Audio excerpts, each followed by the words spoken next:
live. This was an unannounced live stream, for which I do apologize. I tried to do one yesterday, but my Rumble Studio live streaming software wasn't working. I did a live stream on my local's website, darklordofoptics.com. That went fine, but I tried the Rumble Studio again today, and it looked like it was up, I hope. So I figured I'm gonna at least do a test live stream and see if anybody chimes in. I'll be happy to take any questions. We can talk about the Middle Eastern stuff or guns and optics or whatever comes to mind. And otherwise, I'll just talk to myself for a couple of minutes, make sure that the live streaming software works, and we'll see. Mr. Redheaded Stepchild is online and says testing, so I can see your comment. The way Rumble Studio works, it is supposed to pull in comments in the chat box from Rumble, from locals, and from YouTube. I see that it's pulling in a comment from locals. If I see there's a couple of people on YouTube and Rumble, if you don't mind, put something in the chat box. I want to see if the studio software is able to pull those in. I don't think it pulls in comments from Twitter, X, whatever you want to call it. And I'm about to go see if it is able to, if it's streaming to X or not. And let's see. All right.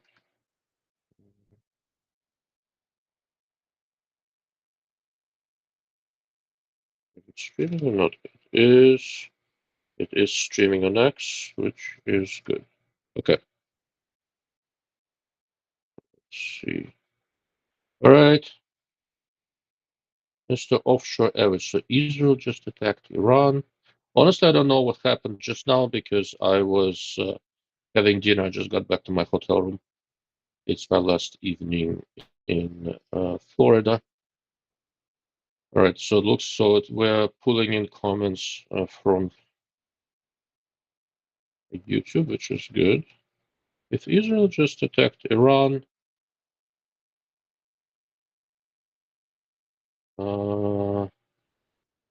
that would be different than what I thought was going to happen. There are some sort of explosions in Iran, it seems. 9 minutes ago on Associated Press, I see flights divert around western Iran as one report claims explosions heard near Isfahan. Interesting. I have no idea what's happening there. I don't have any insight on that. We'll see what it ends up being. Very interesting. Right, I see there's one person on Rumble. If you can hear me, would you mind putting in a comment so that I know that this whole thing works? And I'm going to log into Rumble and see if the stream is coming through. Hold on. In the meantime, if there's anything, right, it looks like the stream is coming through on Rumble. I see my unshaved mug. All right. We'll call it good. And a comment, let's see if it comes through. Okay, so we are able to pull in comments from locals, YouTube and Rumble. I think we're good. All right. It's breaking news on X right now. Okay, let's look at what's happening on X. I am not seeing it. Interesting. Okay. Well, trying to figure out what's happening in real time when there is no real information is usually not straightforward. So I am going to just hold off on that. And as information comes in, I'll try to make sense of it. As I said yesterday,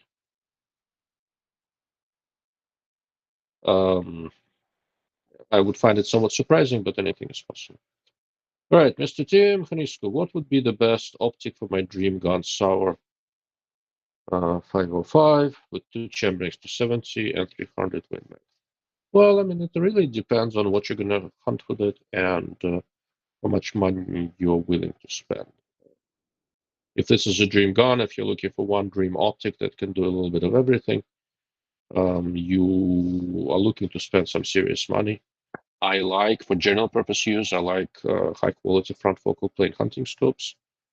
And I've been on the record for quite a long time that Tangent Theta 3 to 15 by 50H, the Hunter model, is probably the best general purpose hunting scope I've seen to date. It's almost $4,000, I think, like $3,800, $3,700. So it is very expensive, but it works well. If you are looking to have two different chamberings, two different barrels, you need something with that.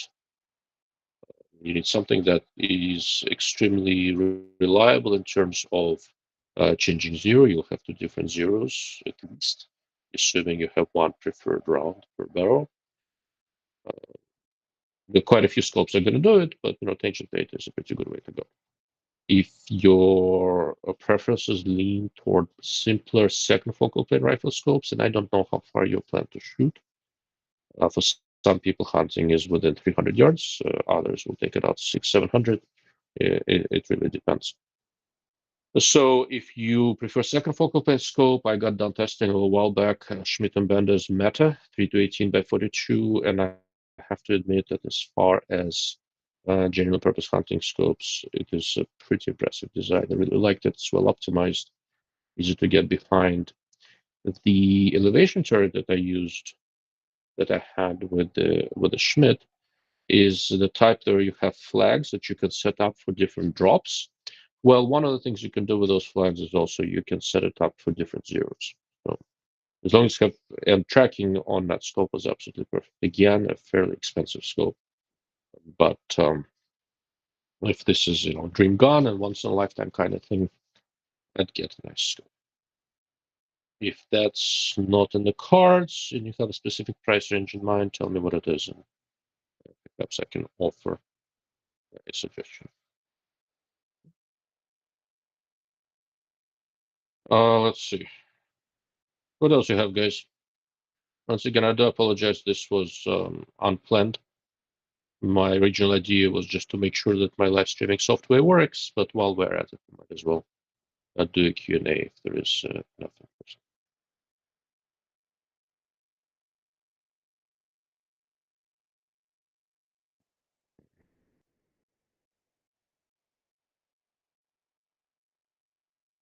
Mm. 900. Okay, 900 is a very different price range. So Tim, what does hunting mean to you? Are you staying within 300 yards or so, or are you more of a Western hunter type where the shots can get longer? What kind of a hunting are you envisioning?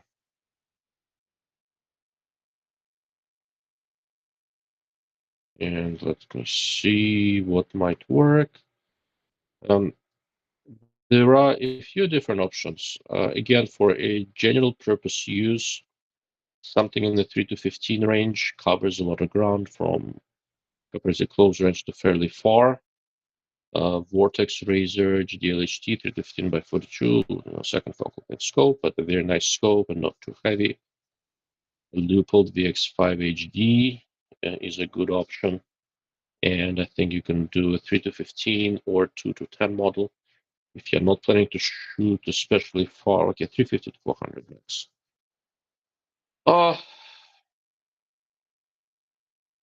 Leupold VX5 is pretty compelling. There's a 2 to 10 by 40 model and a 3 to 15 model.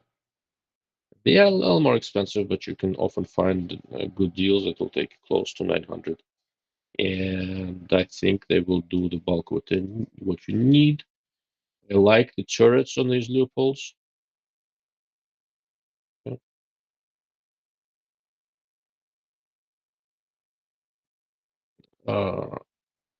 Yeah, I like the turrets because they have zero lock and they seem to be fairly reliable. And if you're staying inside the 400 yards with these two compared to flat shooting cartridges, I think that's not a bad option. Now, granted, right? So for my own personal preferences, I still like front focal plate scopes. And the moment you go past maximum point blank range, but it's not an opinion shared by most people, right? The bulk of hunting in North America is still done with certain focal plane scopes, and honestly, it can clearly be done very, very well. I'd probably take. I'd probably take. For me, less is more. I'd probably look at a 2 to 10 by 42 version of Leopold VX5 HD. And I see a couple other questions, but to finish with Tim, do you like Meopta? I do like Meopta, but the complication with Meopta is that Meopta company was recently purchased by Carlyle, an investment group, and I don't have any real understanding of what's going to happen with the company, whether the sport optics are going to persist. I don't think sport optics were purchased. So I think sport optics stayed in original hands. It's not entirely clear to me where they're going to be manufactured, if the the manufacturing check has been purchased for presumably other purposes, or how it's going to go. So I do like Meoptoscopes generally, but I also right now is adopting a wait and see approach until I have some clarity on what's going to happen with the company and what's going to happen with the future of customer support and things like that. The new Meoptoscopes, the Optica 5 and Optica 6, these are OEM scopes. I believe they come from China. They are high quality scopes, they're well-made scopes. But I'd like to understand the continuity of the service and support plans before I can comfortably recommend Meopta. With Vortex, with Leupold, with Trigicon, right? So if you want a lightweight scope, for example, Trigicon AccuPoint 3 to 9 by 42 is a wonderful, nice little hunting scope. With all of those, we have a pretty good idea how it's all going to go. The company is going to be around. This company is going to support you, right? So, of the companies that will support you well, nobody does this better than Vortex. Leupold customer service is generally quite good. One of the scopes that doesn't get a lot of coverage, but it's actually a nice scope, nice hunting scope, is from Element Optics. It's a little less expensive, but surprisingly nice scope. They have a 2 to 16 by 50 Helix hunting scope. Two versions. One of them has an exposed turret, so you can dial its Element, Helix, HLDR, something like that. That's a nice scope, and Element is a good company. They support the customer well. So in the under 900 range, and that was well under 900, you have several good options. You need to figure out if country of origin is important for you, right? So if it's if you don't want anything Chinese, that limits it a little bit. But even without that, there's no lack of options. All right, Mr. Paul M. Any plans to do future discussions about Ukraine at locals? I can. Ukraine is kind of at an interesting point right now, where because the aid from U.S. in terms of weapons and munitions, etc., has been delayed with all the political negotiations happening in the Congress. Ukraine's been kind of running out of ammo, and Russians have been able to start, putting increasingly more pressure on the front line and actually captured some additional territory. So for a while, Ukraine Russia was kind of almost a frozen conflict, but now, unless where European countries and US manage to find a way to resupply Ukraine fairly quickly, Russia may be making some additional advances. I am curious to see how that's going to develop before I try to do an update. From the standpoint of what Americans are interested in, I don't think anybody hugely cares about the Russia-Ukraine conflict anymore. I think that is a little bit short-sighted. And, anything we care about, let's say, Middle Eastern conflict, the Russia-Ukraine business is not fully detached from that, because Russia and Iran are very much allied together, share information. Iran has been helping Russia substantially. Iran set up a drone manufacturing facility in Russia so they can make Iranian-designed drones for the Ukraine war. And if Ukraine falls to Russia, Russia fairly quickly will be able to provide more significant material assistance to Iran, and Iran is actively attacking U.S. interests. Basically, from a United States foreign policy standpoint, as you probably know by now, I don't believe in isolationism. So for United States, we want to be able to exert pressure and protect our interests, preferably without sending U.S. troops, because the most expensive option, both in terms of lives and treasure, is having to send U.S. troops somewhere. So if we are able to support and help arm our allies around the world in order to advance American interests, it's not a bad thing. So from that standpoint, I believe we should continue to arm Ukraine, and for similar reasons support Israel. Well, there are more reasons to support Israel with munitions and weapon systems as well. So if Ukraine is of interest, I'll come up with something, but once again, I need to dig through my current. I'm basically traveling every week between now and mid-May. Last 2 weeks of May, I'm hoping to stay at home. So about a month from now would probably be a good time to revisit Ukrainian business. And as we get into the summer, maybe we'll get a better clarity on what's happening there. Mr. D, any word on Swaro and OSIG updating their range finding binos? So I don't have any insight into Swarovski. That's not a company I have anything to do with on a regular basis. With SIG, I haven't seen anything very new. I know there's stuff in the works, but I haven't seen it, so I don't have any real insight there. With range finding binoculars, the big thing is this new Victronics bino, and I am looking, hopefully in the not too distant future, to get my hands on a proper production model of that range finding binocular with reticle. I don't think there are production versions out yet, but hopefully we're getting close. And that is definitely of significant interest. But I can't be of too much help with Swaro and SIG. With Swaro, I have some ideological issues, and with SIG, for the last few iterations, I haven't been deeply unimpressed with the quality, with the optical quality, image quality of their binoculars. Very, very nice laser rangefinder, though. So I haven't been looking at them very hard. If they announce something new, I'll glance at it and see. The way I do this, right, I try to get some insight or some understanding of newly introduced products so that I can essentially pre-filter a little bit. When I do a proper review, it takes me a significant amount of time and effort. So rather than, and if I look at something and immediately get the impression that this is something I'm not going to like, then I'm not hugely motivated to do a review. My basic take on range-finding binoculars is that the binocular quality cannot take a back seat to the capability of the rangefinder. With quite a few modern ones, that has been the case.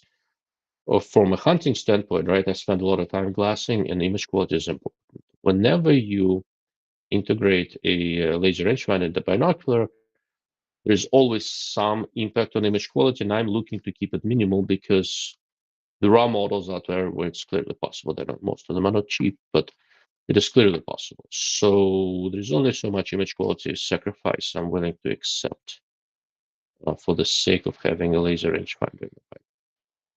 For my own personal purposes, most of the time when I'm out hunting, I actually have a separate standalone laser rangefinder. I primarily use these days the Vortex Razor 4000 GB geoballistics version, and I use the Vortex Razor UHD 10x50 binoculars. That's been sort of my almost default configuration.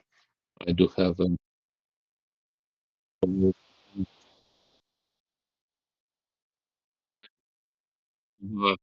Miopta LR binoculars. with laser rangefinder, they work fairly well and all that. But for glassing and challenging light, for now, I'm sticking with conventional binoculars without the laser rangefinder built in. Okay, I hope that answers your question, or at least I think it answers it the best I can for the moment.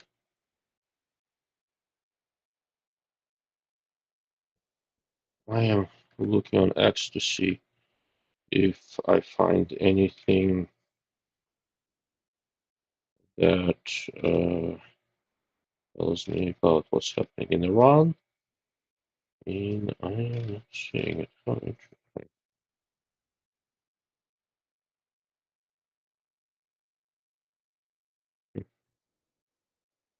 Wonder, like with X, you always have to be a little bit careful. There's a lot of good information over there, sometimes drowned out by absolute nonsense.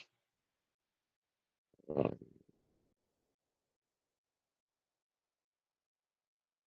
never quite know what to make of it.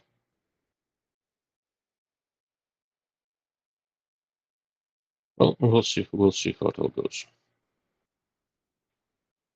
Paul, any news about SWFA scopes? Not too much compared to what I've already said before. I have one of the first production 10x42 scopes in hand. I've written an article on a prototype version of it for Guns and Ammo late last year. Now they're supposed to be finally hitting some sort of reasonable volumes. So the 10x42 I have is the rear focus model. It has, updated labeling and all that. It has updated turrets that can be run covered or open.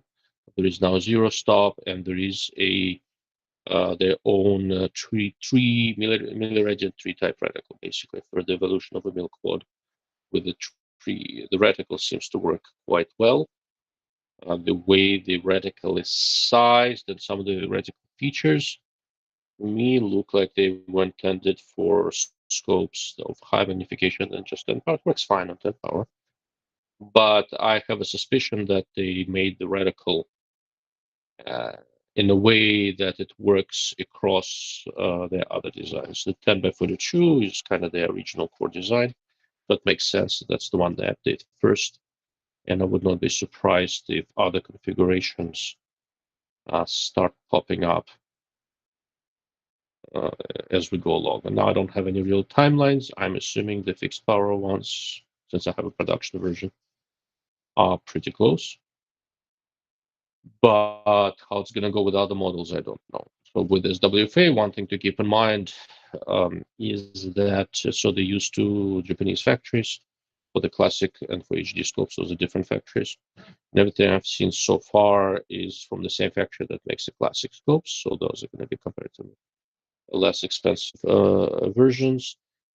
I have to assume price is going to go up a little bit between inflation and all that, but it doesn't sound like, at least for the 10 power, price is going to go up all that much.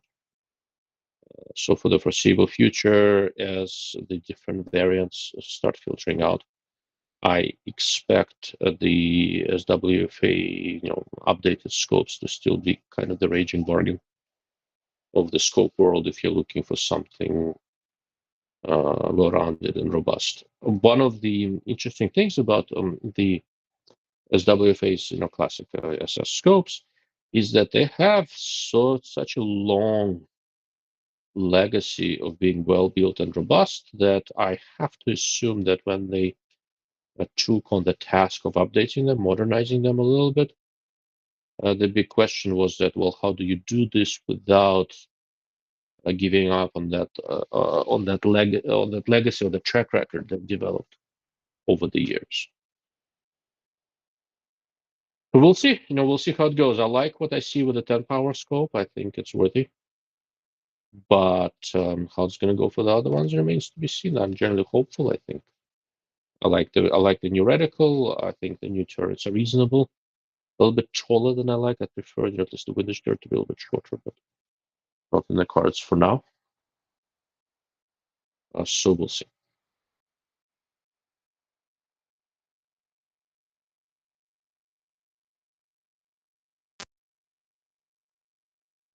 Sounds good. Still thinking about doing comparison between SWFA and Atlan 10x42 scopes.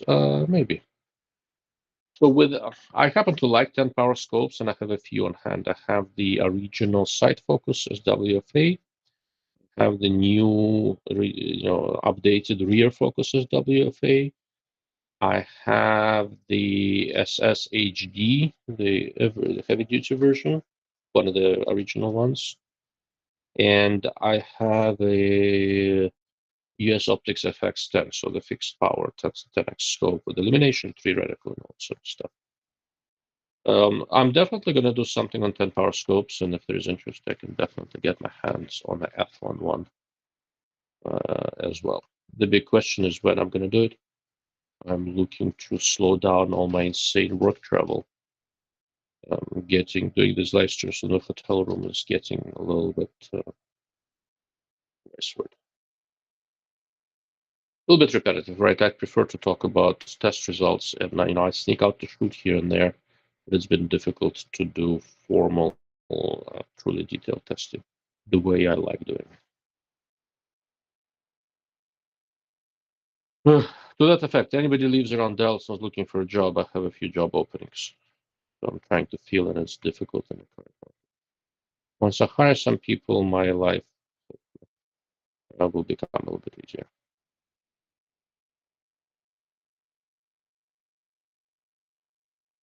All right. Get some more. Let's see what else you guys have. Tell me what you want me to talk about. I can sit and wait for questions, or I can give you a little bit of an overview in the Middle East. So there's, Cliff's Notes version of what I talked about yesterday on locals. I can talk. Let's see what else.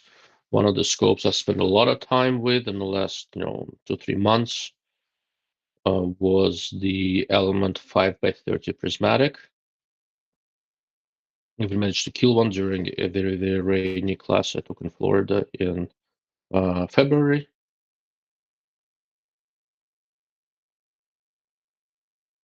Wooford, we're covering optics first, the news I missed yesterday. So to reiterate, what happened today is that, yesterday Rumble Studio just wasn't working for me, so I gave up on that and just did a live stream exclusively on all the Middle Eastern stuff on locals last night. And today, when I finally got back to my hotel, I'm in Orlando at the moment, I restarted everything, fired up local Rumble Studio, and noticed that it is actually working. So I just started a live stream to see if it's going to all the channels I needed to go to and all that, and it seems to.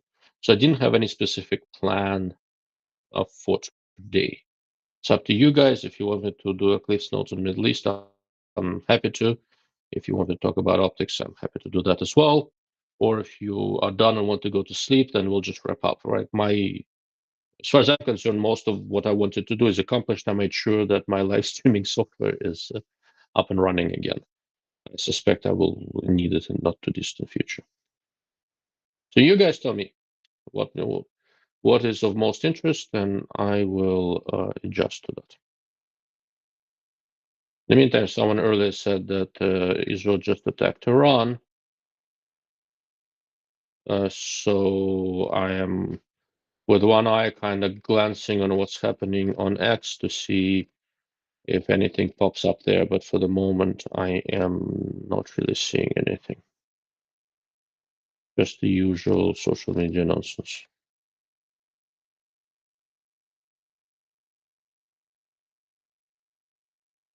For now, I've got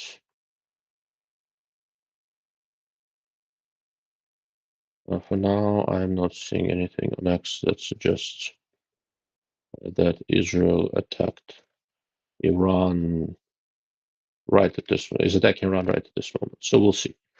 I'm sure if that is accurate, we'll be seeing that all over the place before too long.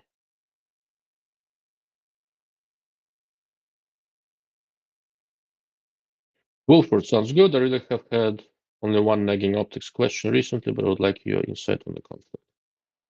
Paul, get some rest, man. I look that tired. All right, Mr. Wolford. So, what was your nagging optics question? Let's get that out of the way, and then maybe I'll give you some quick notes on the whole business with Iran and Israel.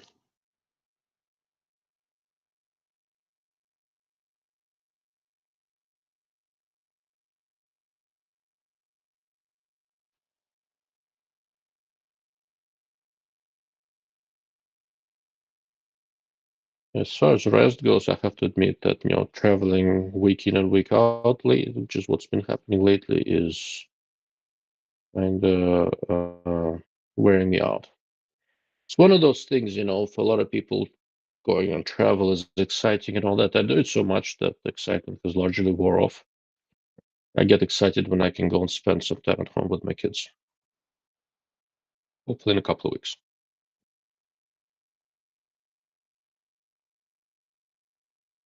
But that's an interesting question. So here's the question. Basically, on LPVOs, how much does field of view matter on one X only? If the perceived field of view thin bezel is equal. Thin bezel basically means that when everything's properly lined up, eyepiece almost disappears from the field of view. You don't have this thick black ring around the image.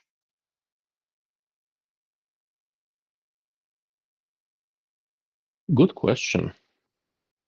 So, from my experience, field of view is pretty important. The big question is that if the big question, to which I don't really have a very good answer, is whether the importance of field of view is linear in nature. And what I mean by linear is right. So if you go from narrow field of view to average field of view, I've done that experiment, and that makes a big difference. But if you go from average reasonable field of view to very wide field of view, does that matter? It is very hard to say for sure.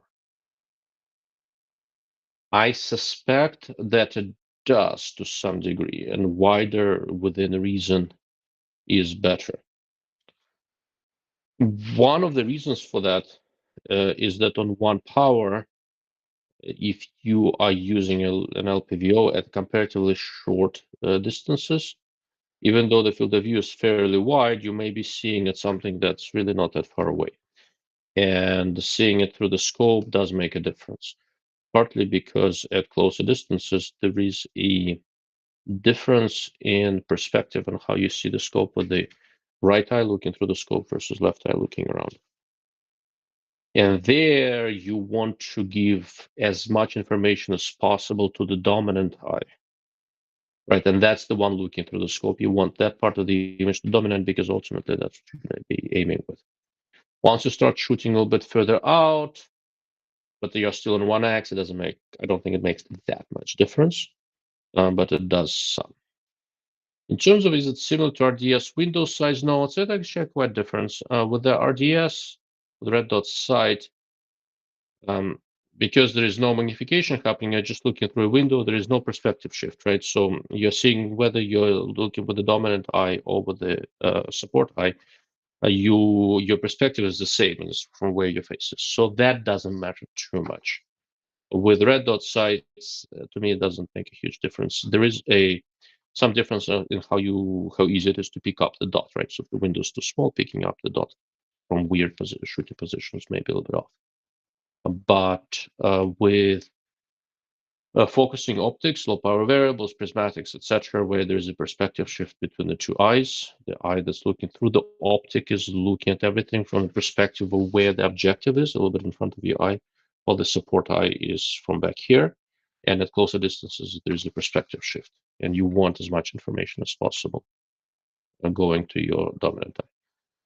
But there's another potential factor here, right? So Carlos introduced several of these new scopes with very, very wide field of view and a humongous eyepiece. And it looks like a nice eyepiece now, so the Chuck show. It seemed like they did a pretty good job with it. But now that eyepiece is quite large and it's actually blocking a good amount of the auxiliary information that your support eye is going to be providing, and I don't know if that makes a difference or not. This is something that, well, I need to think about a little more and at some point do some experimentation with. So the answer is I don't know for sure. My gut feel tells me that once the field of view gets up to some certain reasonable level, beyond that it may not matter too much. But going from narrow to reasonable field of view probably makes a significant difference. I hope it makes some sort of sense.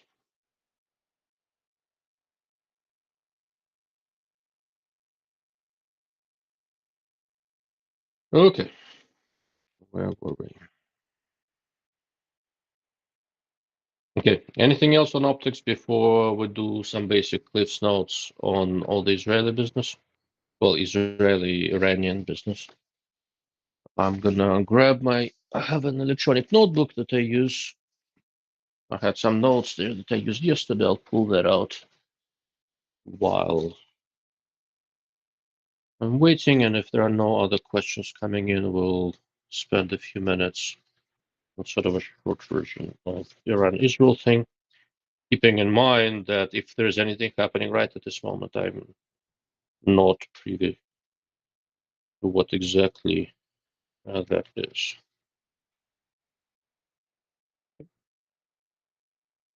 Let's take one quick look on X again to be sure, and then I'll get rolling.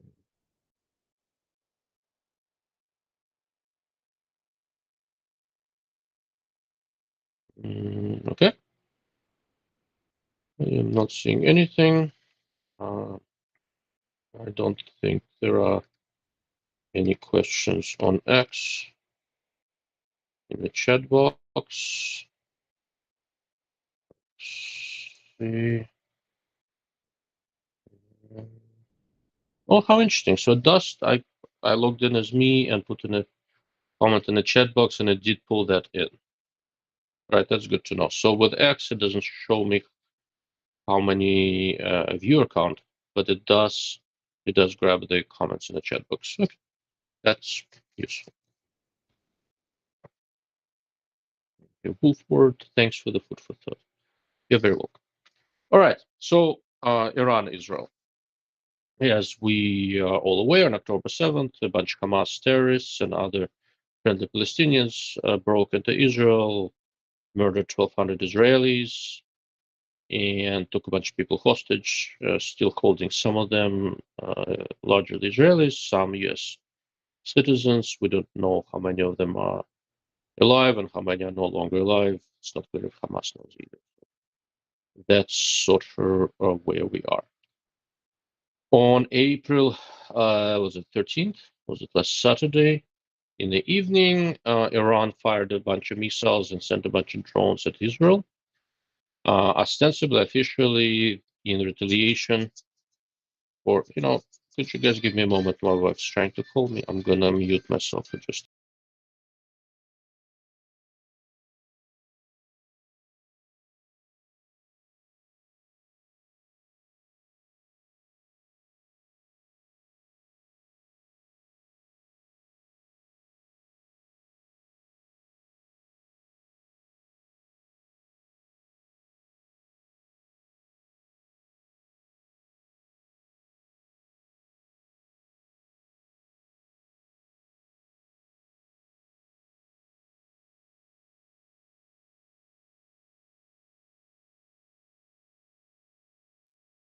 All right, I'm back. This year it'll be 20 years since my wife and I got married, and one of the ways to stay married for 20 years seems to be is to not ignore your wife unless you absolutely have to. So you guys will have to forgive me. Don't take it personally, but my wife is more important.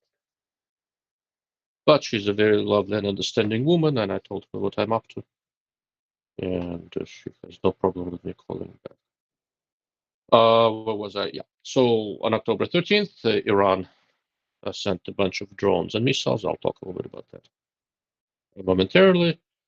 Ostensibly as a response to Israel on April 1st, I believe, taking out one of the Iranian Revolutionary Guard generals who was allegedly a mastermind of the October 7th attack, and a bunch of other IRGC leaders in a complex in Damascus in Syria.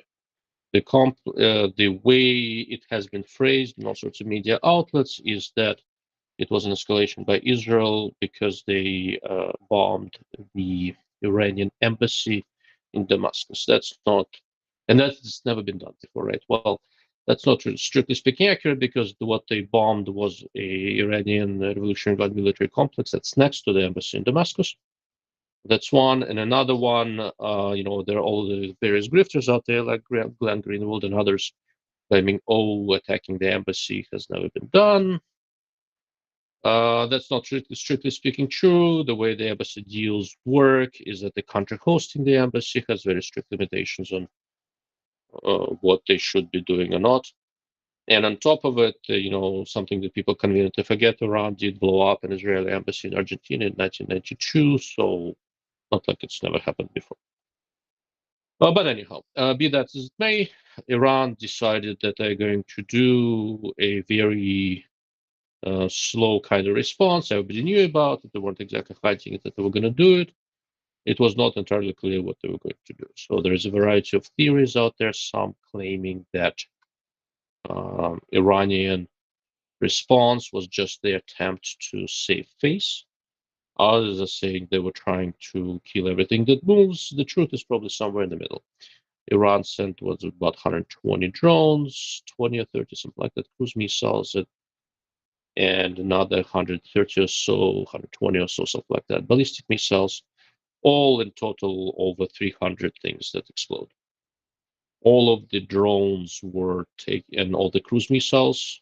Drones take many hours to reach Israel. The border of Iran is about 1,000 kilometers from Israel. The drones took several hours. They were all taken out before they entered Israeli airspace. Most of them by various US planes, some by Israeli planes that were scrambled up.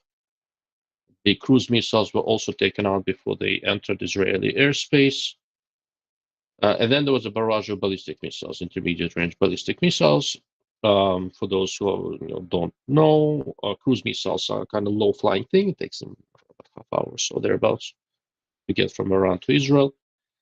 For ballistic missiles, takes about 10 minutes. And these are the things that go fast. And this is the stuff that goes up, exits the atmosphere, re-enters the atmosphere, and comes down. So that's ballistic missiles. And they take, I think, about 9-10 minutes, roughly, to reach Israel from Iran.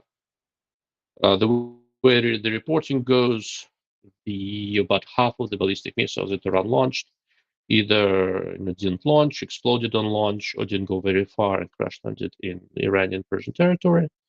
About half or so actually made it. I think 6 were intercepted by US Navy, a couple of destroyers positioned in the Red Sea.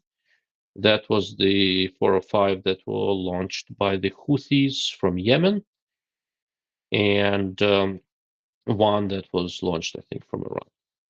The rest of them, 50 some, did make their way toward Israel, and the bulk of those were intercepted by the high altitude interceptors that Israel has, the Arrow 3 and Arrow 2 missiles. So what was landing on Israel primarily was different, bits and pieces of stuff that was exploded in the upper reaches of the atmosphere or above the atmosphere. The only casualty was a Arab Bedouin girl. A piece of a missile dropped on her house, and last I heard, she was in critical condition in a hospital in Israel. 99% of all missiles were intercepted. I think there were 3 or 4 that did land in South Israel. There was some very minor damage done to the Nevatim Air Force Base in the Negev Desert, in the southern portions of Israel. That's more or less it. So Israeli multi-layered missile defense turned out to be very effective, seemingly significantly more effective than Iran expected. The way Israeli missile defense systems work, so they have different distance interceptors all deployed. The one that we all hear about is Iron Dome, and Iron Dome is the one that gets the most use because it is a close range interceptor. It is primarily used on missiles launched from by Hamas or Hezbollah and the other friendly terrorists in that area, and they're launched from not very far away. They don't go very high, and Iron Dome does the interception comparatively for comparatively low flying stuff. Above the atmosphere, there is the Arrow 3 missile. For stuff just above the atmosphere or not upper reaches where there is Arrow 2. These are fairly large hypersonic missiles. I think they're going about Mach 8, something like that. Then just below that, midway through the atmosphere, they have another interception system, another missile type system called David Sling. If something gets through all of that, that's when Iron Dome pipes in.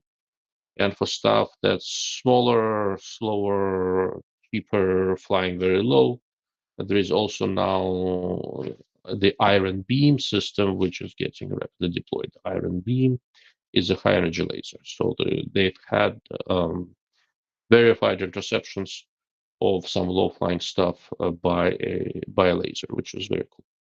Very very high techy thing, and the whole high energy laser stuff has been around for quite a long time, and for almost decades we've all been laughing, right? If you want to have a well-paying job without ever having delivered anything, go work with high energy lasers. Well, not anymore. Stuff has been delivered and it actually works. Israelis have it, US have their own version, UK has their own version. How effective it might be a little further out is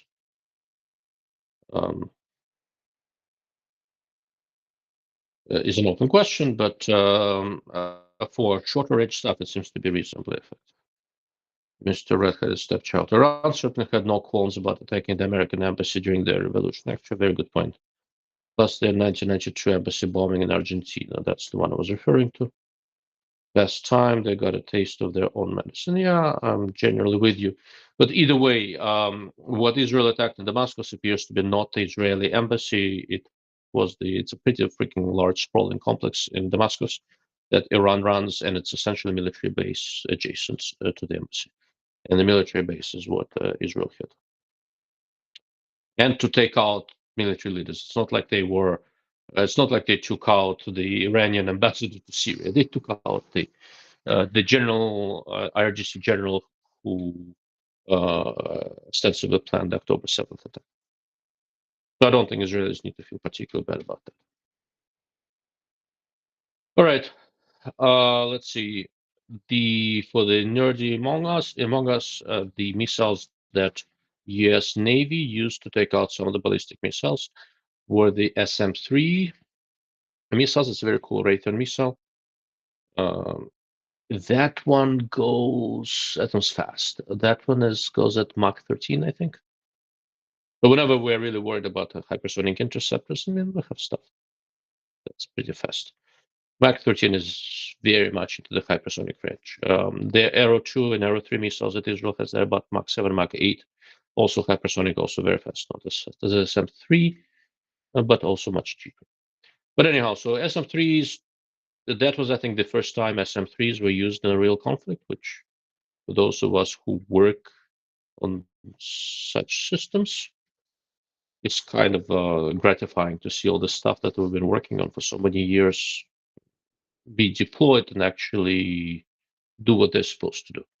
Believe me, with a lot of different weapon systems, it's a nice way of saying this, not all of them survive encountering reality. That's one of the reasons why a lot of the know-how that US gets from Israel is so important, because for good or for bad, Israelis have a lot of practice deploying various systems they have. And we in the United States get a lot of benefit from that operational and deployment knowledge that Israelis do. Another thing that Israelis are really incredibly good at is tracking and predicting trajectories of incoming stuff. That's really the big thing behind Iron Dome and similar systems, that their ability to predict and know where and how to deploy counter missile stuff is absolutely unparalleled, and US is benefiting from that significantly. The big question in many people's minds is whether Iran intended it as just trying to save face after their general got killed in Syria, whether they really wanted to do some damage to Israel. I suspect it's a little bit of both. There is a fairly persistent rumor over there, we discussed this yesterday, that they actually warned the United States via Turkey that they were going to do it and that the Biden administration greenlit it. If that is true, that's truly shameful behavior. I hope it's not true, but there appears to be some evidence that the Biden administration knew about this and did not, and sort of said that as long as it's not too much, you'll be okay. If that's true, that's preposterous. But the way Iran structured this attack is very similar to the lessons learned by the Russians in Ukraine. So most of the missile and drone attacks that Russia does in Ukraine are structured somewhat similarly to the way Iran structured this one. They combine drones and missiles, hoping to overwhelm and occupy missile defense systems so that more stuff gets through. And in Ukraine, interception rates, I think, are in a 40-45% range.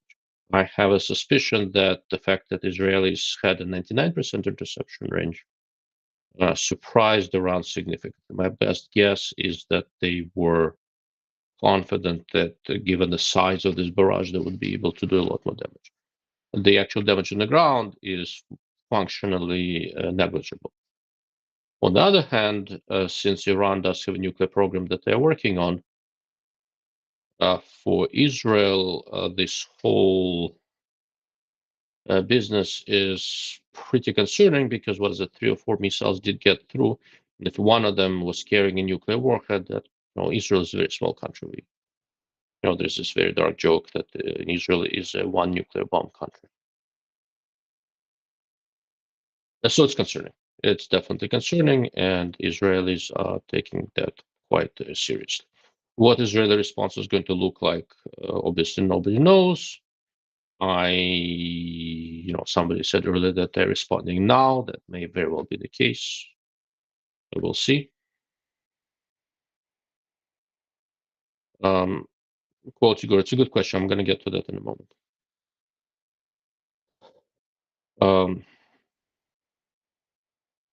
My best guess is that Israel is going to, for now, while Iran managed to collect some attention, Israel is going to try to finish off Hamas in Gaza and probably deal with Hezbollah in southern Lebanon because those are the most immediate threats. But they sort of reserve the right to hit Iran as necessary. The most dangerous thing that Iran has, as far as Israel is concerned, is a nuclear program. So at some point, it's probably reasonable to expect that Israelis will hit it. What Quotigler is saying, it was interesting to note that the UK, Jordan, USA, and Israel took place in the defense. Was that true? Yes, that is true.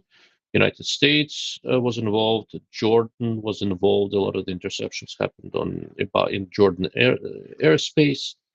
I don't know if Jordan military was involved or if US used the Jordanian airfields, assets, etc. to do it. It is the same business with Saudi Arabia. It seems fairly clear that Saudi Arabia was involved in terms of some material and assets, things like that. Also, it appears that the French were in some way involved, but I'm not entirely sure how they were involved. Maybe they were just serving wine and cheese to the military brass. But either way, it was good of France to show some solidarity in this case. The whole business with Iran shooting missiles left, right, and sideways is troubling for pretty much everyone involved. The countries for whom it is arguably the most troubling are Israel and Saudi Arabia. There is this tug of war within the Middle Eastern Muslim world of who is going to be the dominant power over there, and the competition is between Saudi Arabia, the center of Sunni Islam, Iran, the center of Shia Islam, and Turkey. Not the center of any Islam, but what used to be the Turkish Ottoman Empire that used to own all of that. They kind of want it back. So the three of them are vying for ability. Turkey of them is the more powerful country and a NATO member. Iran is an old culture, lots of people, and they are primarily using their proxies to stir up shit. So for Saudis, who don't have quite as many people, but they have a lot of money, and For Saudis, one of the potentially interesting options at this stage would be, and I bet there are some backroom negotiations already happening, if Saudi Arabia signs a peace deal with Israel and recognizes it and creates some sort of diplomatic relationship in exchange for Israel providing their military and technical know-how. Perhaps there is something there. I would not be surprised if Saudi Arabia will sign a peace deal with Israel. In exchange, Israel is going to take out Iranian nuclear facilities because those are an equally significant threat to both Israel and Saudi Arabia. So that's roughly the summary of this whole Middle Eastern business. If there is something I missed or something else you want me to address, I'll be happy to. If you want me to go back to guns and optics, I'll be happy to do so as well. We'll be at it for almost an hour. I didn't plan on a long one today. I need to get up at 4 in the morning. I have a 7 a.m. flight home. So I'll stick around for a little bit longer and address whatever questions might come up. Awesome. Mr. Kyle, awesome channel. Thanks for the great optics content. You're very welcome. I do kind of have to apologize. I've been very lax. I've been very lax with providing more optics content, but my day job is with the military. I do a lot of.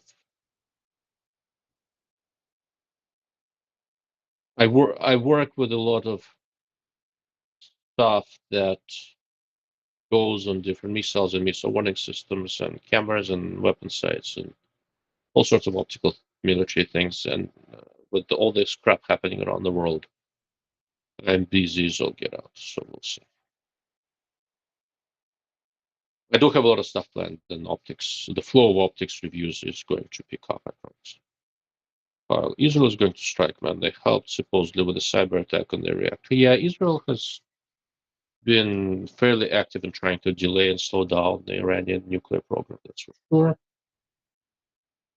Mr. HSC, Fox now reporting Israel retaliatory strikes have begun. Okay, that's interesting. So that's not something I necessarily expected, but it's one of those things, I don't have all the information, perhaps. Okay, there we go. So that's the Isfahan stuff. Iran fires air defense batteries in provinces. The sounds of explosions heard near Isfahan. Very interesting. So perhaps Israel decided that now is the time to go back after Iran. Perhaps the public opinion was for it, or perhaps they thought this was the time when, and from a standpoint of world opinion, is when it's going to be a little bit easier to do it. All of that is entirely possible. I simply don't know which is the more likely experience.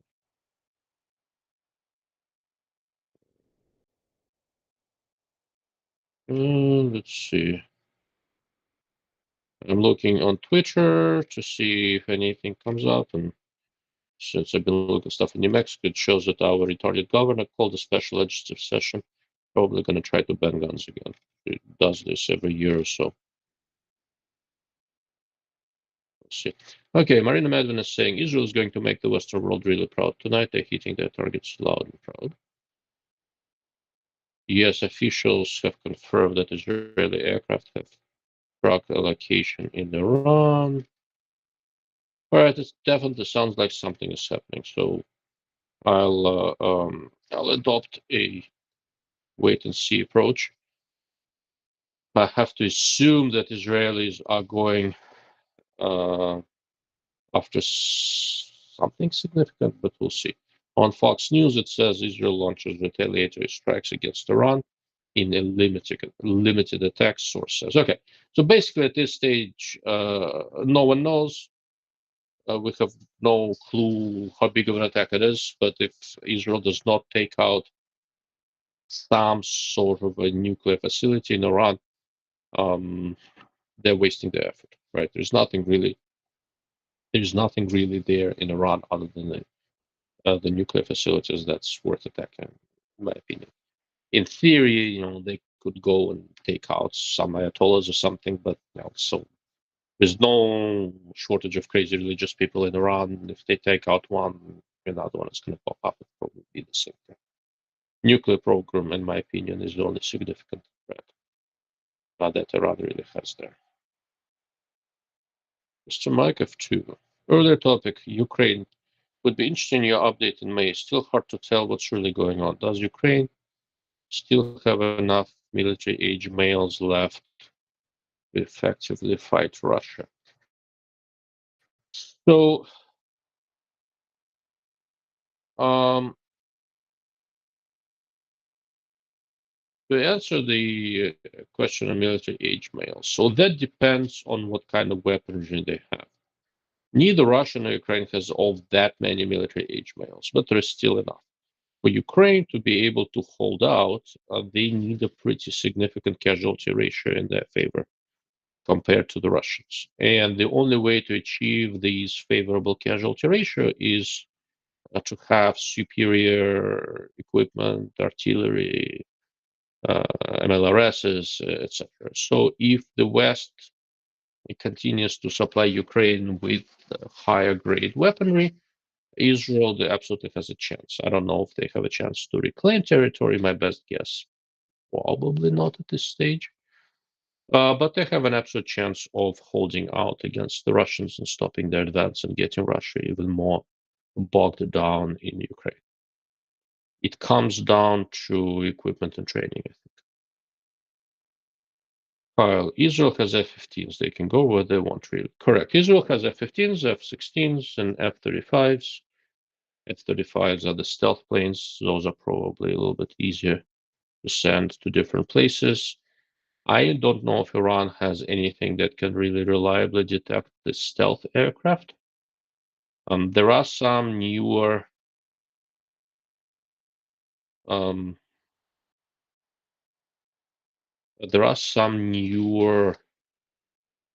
land-based surface-to-air assets that Russians allegedly have created that can, to some degree, see the stealth aircraft. But it's not clear how many. It's not clear how well they work. Russians always exaggerate the quality of their stuff, and it's not clear if Iran has it. So the truth is, I don't know. While I've read Russians have sustained like 50,000 killed in action, so I'm sure Ukraine has probably a bit more than that. Russia, since the beginning of the conflict, Russia has lost a lot more people than that. Once again, accurate numbers are hard to come by. The consensus seems to be in the 350 to 400,000 range, maybe a little bit more. It's hard to say. Less than that in Ukraine in terms of military age males, to the best of my knowledge. So the ratio is to some degree in favor of Ukraine, but probably not by enough. To be able to persist with this, the ratio needs to be significantly in Ukrainian favor. For Russia to have lots of people killed in action is pretty normal. In every conflict Russia has ever been involved with, they don't really warm up until 500,000 people on their side die. So we'll see how that goes.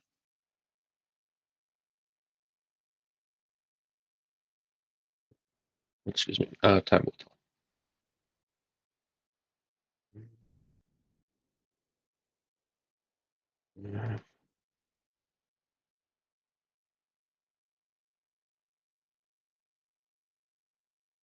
Mm, Very interesting.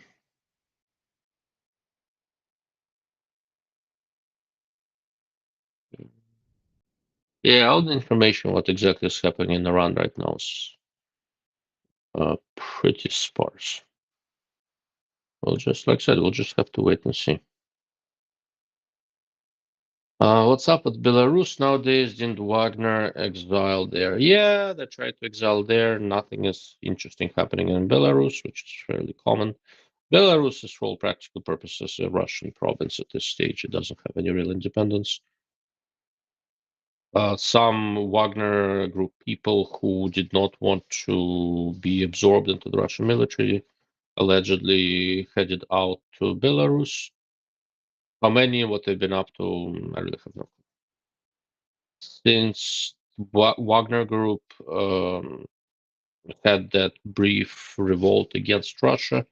Once that was suppressed and the leader of Wagner Group was taken out or vanished somewhere, we don't know for sure. Wagner Group as an interesting entity sort of ceased to exist unless somebody else ends up taking it over and creating more havoc. For practical purposes, it has been absorbed into Russian military security establishment, best that I can tell.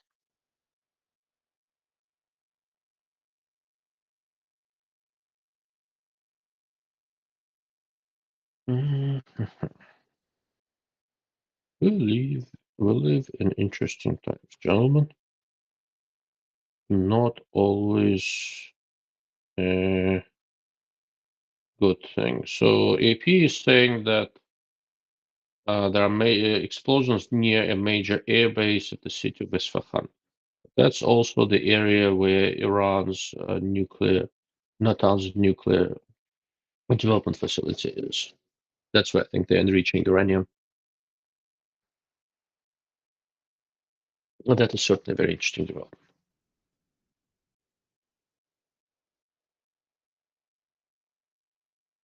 All right. How interesting. All right, guys. Let's do this. Give it a couple of minutes. If there aren't any new questions, I'm gonna bid you adieu for tonight. Pack my stuff and get ready to go home.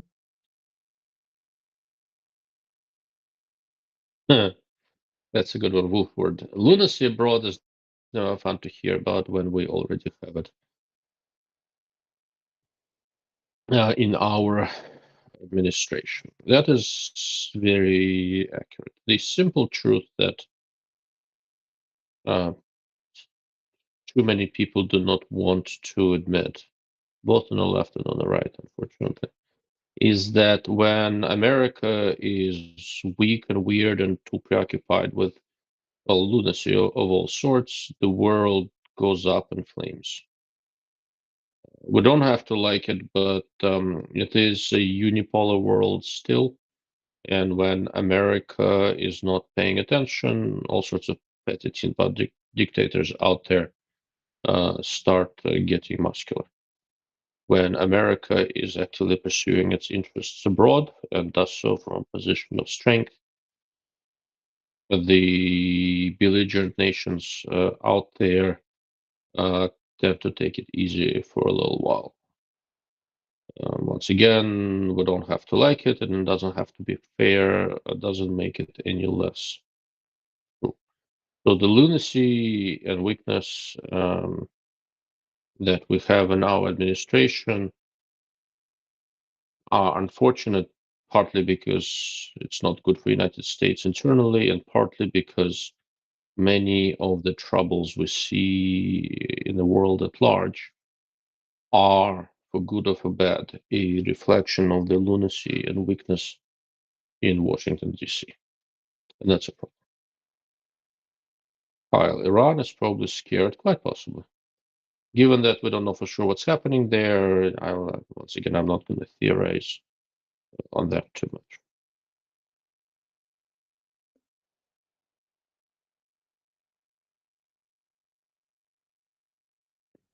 Let's hope that Israel doesn't squander a little bit of the goodwill it developed after being attacked by Iran and gets something useful for their efforts.